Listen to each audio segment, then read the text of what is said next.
And that's why when your tires get on ice, oh no, there may be an accident. Right? But tires are made of rubber for concrete because they have a coefficient of friction that's very close to 1. Very high coefficient of friction. All right, so that's one thing that we can glean from the data. Jemima, did you have something else that you could share about that?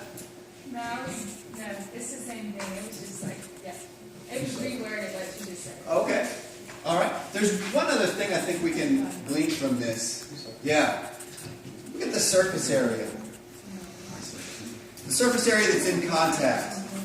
How did that affect the amount of static friction? Yeah. It did. Okay. Yeah. So that's kind of a weird thing, right?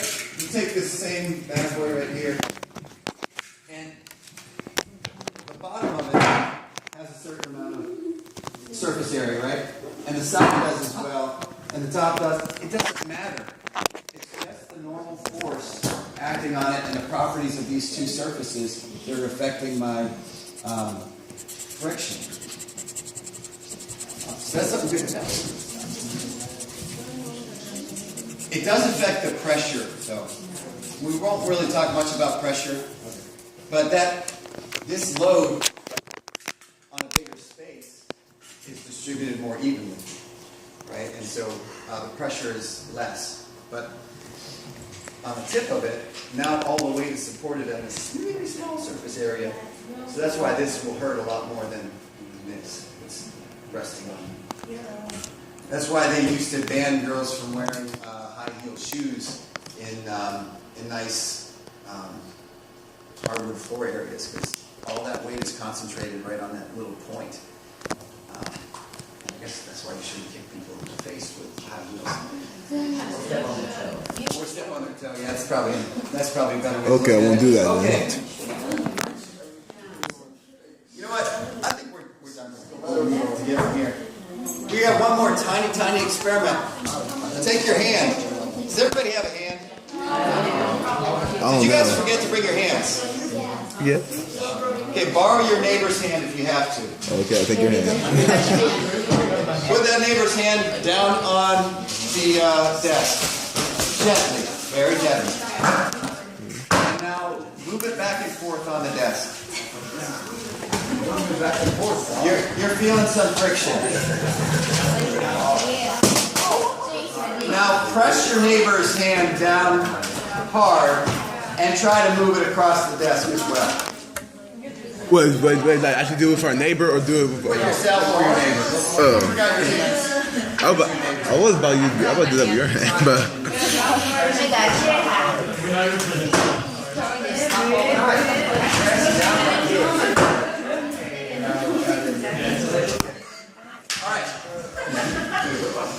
It's harder, right? A little it's bit. harder to move their hand when you press down.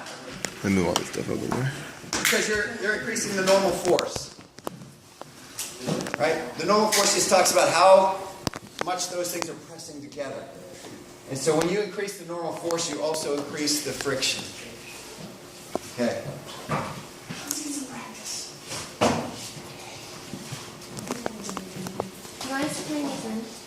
I do not. I want you to keep those with you.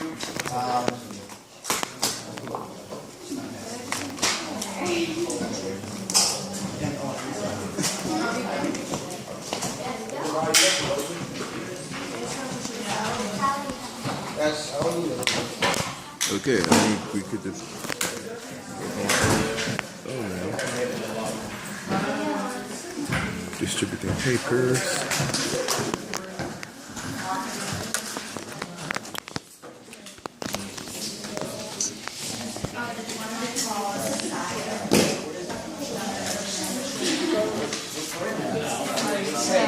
Are you gonna sign off on which questions you want us to do, or?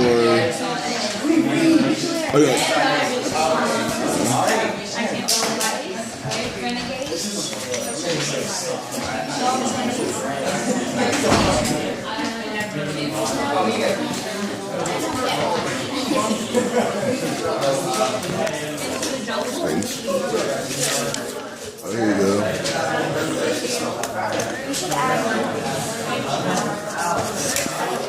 attention. We call this lovely. First off, I don't think we talked about number 76. But let's see, who's going to help out today? Always Kathleen. Yeah, I'm there. Can you sit in this chair for a second? No. Have you guys ever had this experience where you find something that's just on the ground and you try to move it and it's hard to move? Okay? And you push harder and harder until it starts moving. And then when it actually starts moving, it's a little easier to move after that. Not a whole lot, but a little bit easier. Because of inertia? Inertia has something to do with it, but it's harder for me to get him moving than it is to keep him moving. And okay, good. Thank you. We can see this experimentally if we wanted to, or you can take my word for it. No. So the thing is, let me try you a cute little graph. On. Cute little graph. Draw there.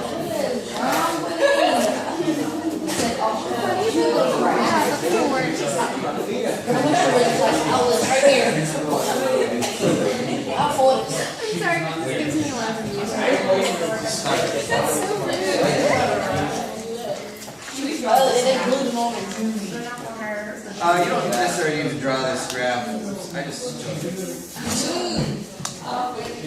This is a bomb. Okay, so check it out. This is me pulling on Mare's chair. It's like spit.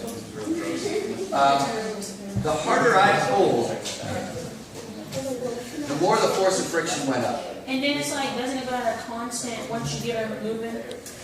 Exactly, okay? Once I get them moving, it kind of comes straight down and then all of a sudden it's straight across.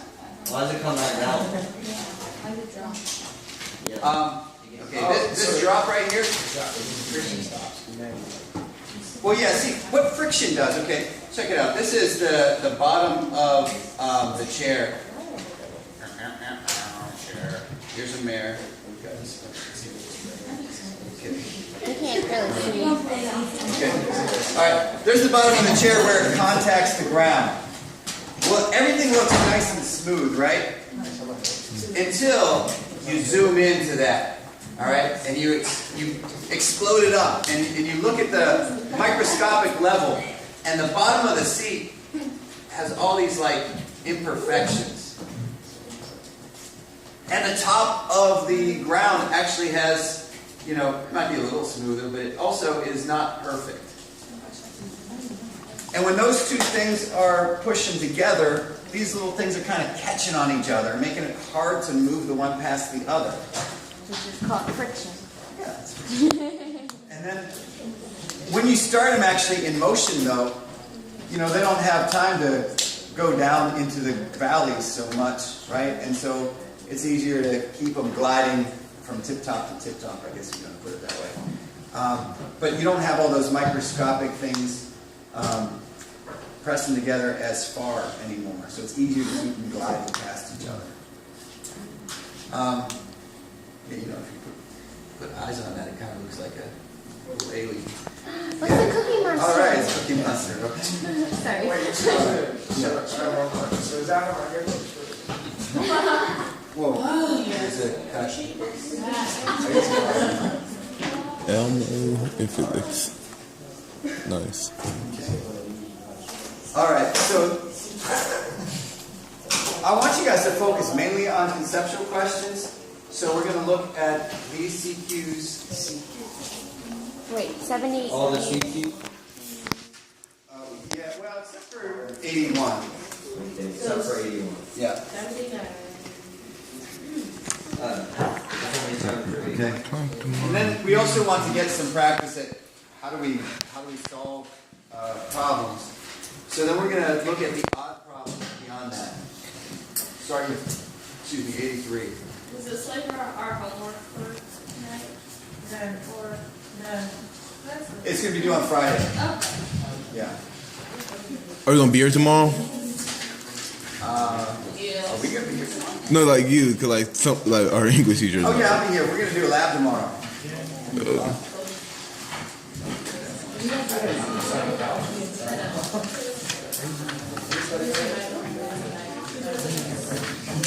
In your notes though, before you begin, let's look at 82 together.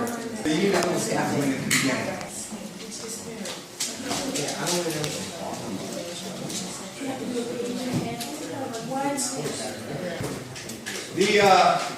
It says the professor finds that a horizontal force of 275 newtons is necessary to set the desk in motion. What the heck? I mean, let's think about that. Let's draw a free body diagram and put this into some context. What forces are acting on this? Gravity. Gravity, sure. How much gravity is acting on it? Like around 350. Like 350, yeah. Okay. Because your force of gravity is equal to mg. Right? We already know the mass is 35 kilograms. And we know that the acceleration due to gravity is approximately 10 meters per second squared. And so we've got 350 newtons pushing down. Okay? What are the forces that are acting on our desk?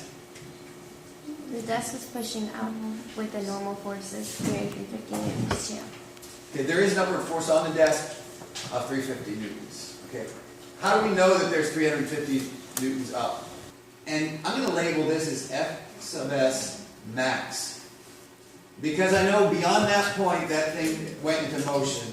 That's 275 newtons. I should have put this mass right here. I should put it somewhere else. We know 275 is the friction, and we know 350 is the normal force. And so we just have to divide those two. Should we put it as a decimal or should we keep it as a fraction? Either way, but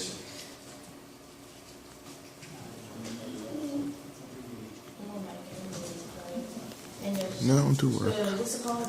Cancel out.